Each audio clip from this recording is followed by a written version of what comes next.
ఒక పురికొల్పుగా భయం. యోబు గ్రంథము 18వ అధ్యాయం. నేటి వాక్యం. భక్తిహీనుల దీపము ఆర్పివేయబడును, వారి అగ్నిజ్వాలలు ప్రకాశింపకపోవును. యోబు గ్రంథము 18వ అధ్యాయము 5వ వచనం. బిల్దదు చేసిన రెండో ఉపన్యాసంలో అతడు ఉపయోగించిన ఆయుధం భయం. అయితే బిల్దదు తను ఉపన్యసించేటప్పుడు రెండు తప్పులు చేశాడు. మొదటిది, అతడు దాన్ని బోధింపకూడని వ్యక్తికి బోధించాడు. ఎందుకంటే యోబు అప్పటికే విశ్వాసి. యోబు 1వ అధ్యాయం 1 మరియు 8వ వచనం. రెండవది, అతడు తప్పుడు ఉద్దేశంతో బోధించాడు. ఎందుకంటే అతని హృదయంలో ప్రేమ లేదు.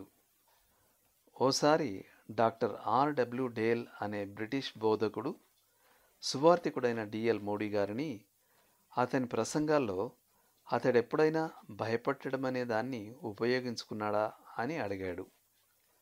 మోడీ జవాబిస్తూ, తాను తన ప్రచార సభల్లో సాధారణంగా ఒక సందేశం పరలోకం గురించి, ఒక సందేశం నరకం గురించి బోధిస్తానని, అయితే నశించిపోయే వారి విషాదాంతం గురించి బోధించేటప్పుడు బోధించే వ్యక్తి హృదయం ఎంతో మెత్తగా ఉండాలని అన్నాడు. బిల్దదుకు చాలా మెత్తని హృదయం లేదు. బిల్దదు తప్పుడు వ్యక్తితో తప్పుడు ఉద్దేశంతో మాట్లాడినప్పటికీ అతడు మరణం గురించి చెప్పిన దాన్ని మనం గంభీరంగా స్వీకరించాలి. చనిపోవడానికి సిద్ధపడని వారందరూ భయపడే ఓ శత్రువు మరణం. కొరింథీ మొదటి పత్రిక 15వ అధ్యాయం 26వ వచనం, హెబ్రీ పత్రిక 2వ అధ్యాయం 14-15 వచనాలు. మరి సిద్ధపడడానికున్న ఒకే ఒక మార్గం యేసుక్రీస్తుని నమ్ముకోవడం. యోహాను 5:24. అయితే బిల్దదు వాడిన చిత్రాల్లో దేనిని కూడా తమ రక్షణ కోసం ప్రభువును నమ్మిన వారికి అన్వయింపకూడదు. లోతుగా ఆలోచించాల్సిన విషయం.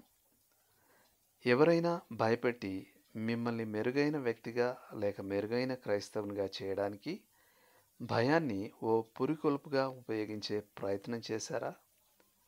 ఆ ప్రయత్నం ఎంత బాగా పనిచేసింది? ఆమేన్.